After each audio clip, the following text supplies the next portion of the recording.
So guys, I'm Palchuk and I'm going to start our next lecture of consumer equilibrium utility analysis. Measurement of utility and cardinal and ordinal measurement. Can measure satisfaction utility in terms of money unit, यानी कि आपने satisfaction को utility जो है कुछ units में वो major करता है. Two great economist Alfred Marshall and J.R. Hicks have different opinion, यानी कि अल्फ्रेड मार्शल और J.R. हिक्स की मतलब अलग अलग ओपिनियन थी. Marshall believe that we can measure satisfaction in term of cardinal number like 1, 2, 3, 4 et cetera. मतलब अल्फ्रेड मार्शल का ये ओपिनियन था कि वो बिलीव करते थे कि जो सेटिस्फेक्शन है उसको मेजर किया जाए कार्डिनल नंबर में, यानी कि नंबर में 1, 2, 3, 4 et cetera. The standard unit of measurement used by Marshall to measure utility is called util. और जो क्या नाम है, इसको स्टैंडर्ड यूनिट में उसको मेजर किया जाता है उसको हम लोग यूटिल्स बोलते हैं, जो कि मार्शल के द्वारा दी गई है. Thus, when you consume a cup of tea, you can express your satisfaction as equal to 2 utils or 3 utils. यानी कि अगर आप कोई भी एक कप ऑफ टी पी रहे हैं तो उसको एक्सप्रेस करते हैं सेटिस्फेक्शन को 2 यूटिल्स या 3 यूटिल्स में. This is called cardinal measurement of utility, और इसी को हम लोग कार्डिनल मेजरमेंट ऑफ यूटिलिटी कहते हैं. Hicks on the other hand, यानी कि हिक्स भी Hicks on the other hand believes that satisfaction can only be ranked as a high or low. It cannot be expressed in terms of units or utils. यानी कि Hicks का कहना ये था कि सेटिस्फेक्शन को हम लोग बस रैंक के बेसिस पे उसको हम लोग मेजर कर सकते हैं कि हाई है कि लो है. Can not express in terms of unit, यानी किसी भी यूनिट में हम उसको मेजर नहीं कर सकते हैं. Thus what you can say is that a cup of tea give you greater satisfaction than a cup of coffee. यानी कि अगर आप एक कप ऑफ टी पी रहे हैं तो आपको ज्यादा सेटिस्फेक्शन दे रहा है देन कॉफी, यानी कि अगर कॉफी पी रहे हैं और चाय पी रहे हैं तो उस दोनों में ज्यादा सेटिस्फेक्शन आपको टी दे रहा है. You cannot say that a cup of tea gives 3 units of utility and a cup of coffee give you 2 units of utility. यानी कि ये आप नहीं कह सकते हैं कि टी जो है वो मुझे 3 यूनिट का यूटिलिटी दे रहा है और जो सेटिस्फेक्शन मिल रहा है उससे, और कप जो है कॉफी जो है वो 2 यूनिट ऑफ यूटिलिटी हमको दे रहा है. This is called ordinal measurement of utility. इसी को हम लोग ऑर्डिनल मेजरमेंट ऑफ यूटिलिटी कहते हैं. Cardinal measurement of utility, it means that utility satisfaction can be measured in terms of cardinal number और units like 1, 2 and 3. Cardinal measurement वो होता है कि जब हम किसी भी मेजरमेंट को नंबर में करते हैं उसी को हम लोग कार्डिनल नंबर कहते हैं, कार्डिनल मेजरमेंट ऑफ यूटिलिटी कहते हैं. Ordinal measurement of utility means that utility satisfaction can only be ranked high or low. It cannot be expressed in terms of units like 1, 2 and 3. Hicks का ये कहना था कि ordinal approach जो है ordinal measurement जो है वो सेटिस्फेक्शन, यानी कि जो सेटिस्फेक्शन पीपुल्स का है वो मतलब रैंक में मेजर किया जा सकता है, हाई और लो, ना कि उसको नंबर में किसी भी सेटिस्फेक्शन को हम लोग मेजर नहीं कर सकते हैं. तो उसी को ऑर्डिनल मेजरमेंट ऑफ यूटिलिटी कहते हैं. अब आते हैं schedule of marginal utility and price.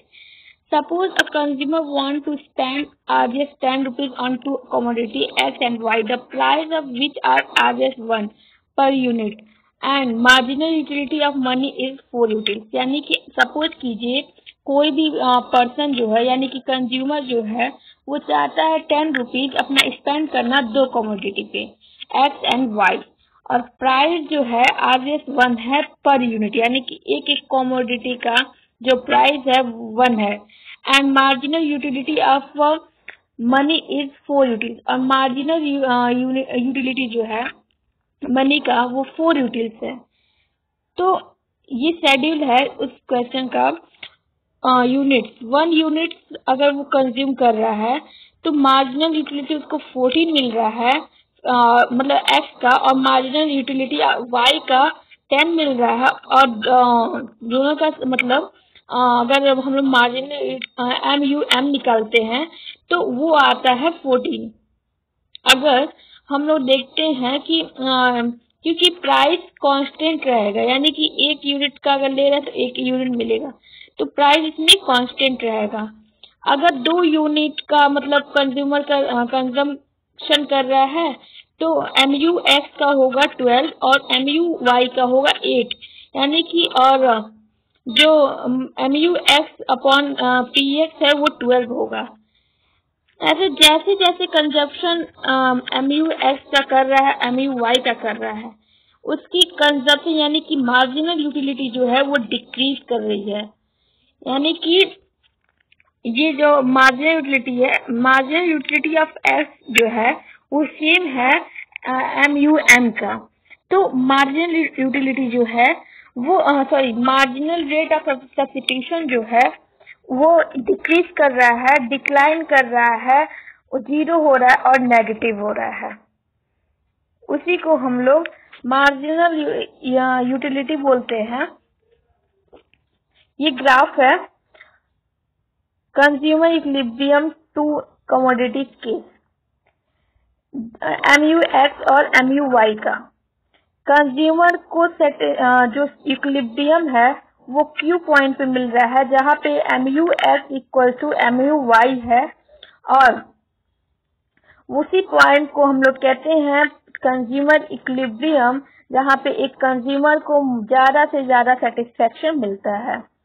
In order to be in equilibrium, consumer will buy 6 units of X commodity and 4 units of Y commodity, where अगर एक कंज्यूमर जो है सामान खरीदता है 6 यूनिट का of X commodity and 4 units of Y commodity, where MUX upon PX equals to MUY upon PY equals to MUM, so that 4 equals to 4, यानी कि वहाँ पे इक्वल हो जाएगा जहाँ पे एक कंज्यूमर को इक्विलिब्रियम मिल रहा है।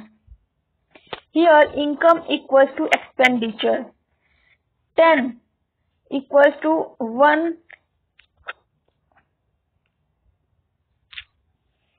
10 equals to 1 into 6 plus 1 into 4 equal to 10 equals to 10, यानी कि जहाँ पे एक कंज्यूमर को इक्विलिब्रियम मिल रहा है। M equals to PX point QX plus PY point QY।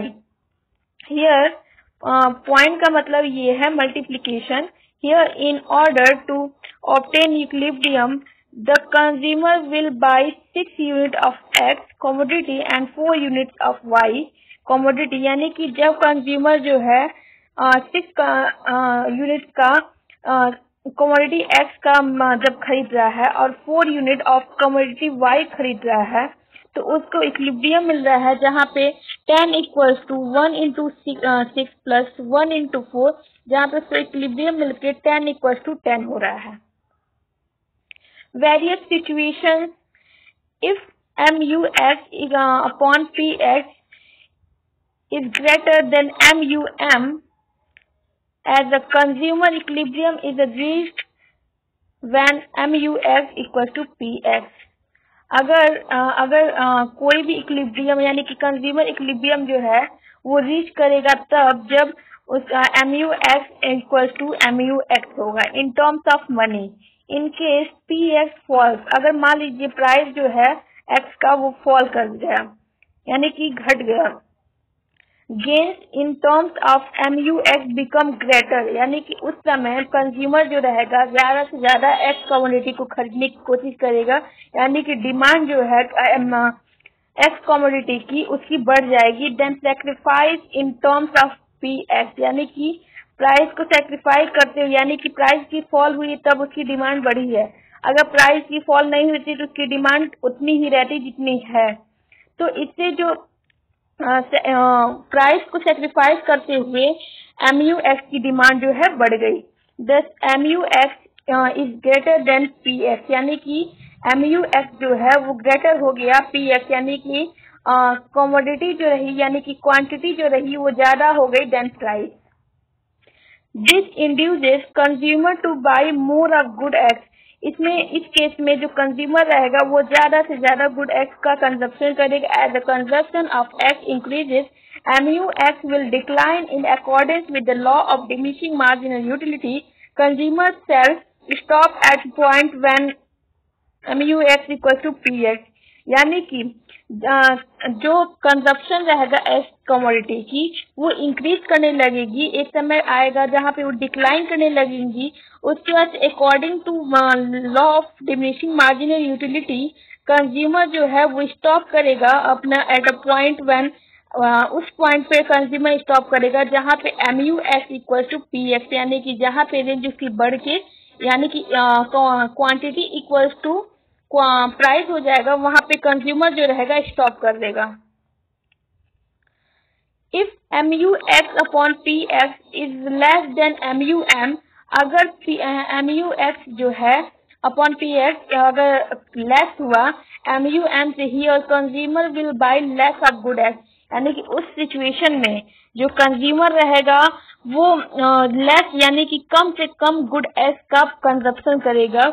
When MUX upon PX is greater than MUY upon PY, by spending a rupee on a good X, the consumer will get greater satisfaction than in case of good Y, यानी कि उस समय जो consumer रहेगा जिस good x पे जब commodity पे वो अपना पैसा स्पेंड करेगा तो उस समय उसको ग्रेटर सेटिस्फैक्शन मिलेगी than in case of good Y. तो accordingly he will spend more on good X than on good Y, यानी कि उसी समय जो कंज्यूमर रहेगा वो गुड एक्स पे ज्यादा अपना स्पेंड करना चाहेगा पैसा, ना कि गुड वाई पे। As the consumption of increases, और उस समय जो कंजप्शन रहेगा वो इंक्रीज करने लगेगी, MUX will fall and as consumption of Y falls MUY will rise, यानी कि उस समय as the consumption of X increase, यानी कि उस समय कंजप्शन जो रहेगी इंक्रीज करने लगेगी, और जो MUX विल फॉल, यानी कि MUX अगर फॉल होने लगेगा उस समय, and as consumption of Y falls MUY will rise, यानी कि उस समय जो कंजप्शन यानी कि MUX की प्राइस बढ़ जाएगी और जो कंजप्शन रहेगा Y की वो फॉल जो Y की फॉल हो रहा, जो पहले फॉल हो रहा था उसकी जो कंजप्शन MUY रहेगी वो राइज करने लगेगी। The consumer will stop buying more of X, MUY will rise, यानी कि उस समय कंज्यूमर जो रहेगा गुड एक्स का कंजप्शन कम कर देगा और गुड वाई कंजप्शन बढ़ा देगा। The consumer will stop buying more of X in place of Y only when MUX upon PX equal to MUY upon PY, तब उस समय कंज्यूमर जो रहेगा स्टॉप करेगा गुड एक्स का कंजप्शन करना और गुड वाई की जो कंजप्शन रहेगी वो बढ़ा देगा, जिसमें जिस एक सिचुएशन आएगा जहाँ पे MUX upon PX equal to MUY upon PY, जहाँ पे दो उसको ज्यादा से ज्यादा दोनों में सेटिस्फेक्शन मिलेगी। If MUX upon PX is less than MUY upon PY, here consumer will buy less of good X but more of good Y, यानी कि अगर सिचुएशन आती है कि MUX जो अपॉन PX जो है वो लेस है देन MUY अपॉन PY, तो उस सिचुएशन में कंज्यूमर है वो लेस गुड यानी कि जो X गुड रहेगा उसको ज्यादा कंज्यूम करने लगेगा और गुड वाई को वो मतलब गुड एक्ट की कंजप्शन जो रहेगा वो कम कर देगा और गुड वाई की जो कंजप्शन रहेगी वो बढ़ा देगा। Thank you guys, two lecture complete. Please subscribe the channel and press the bell icon.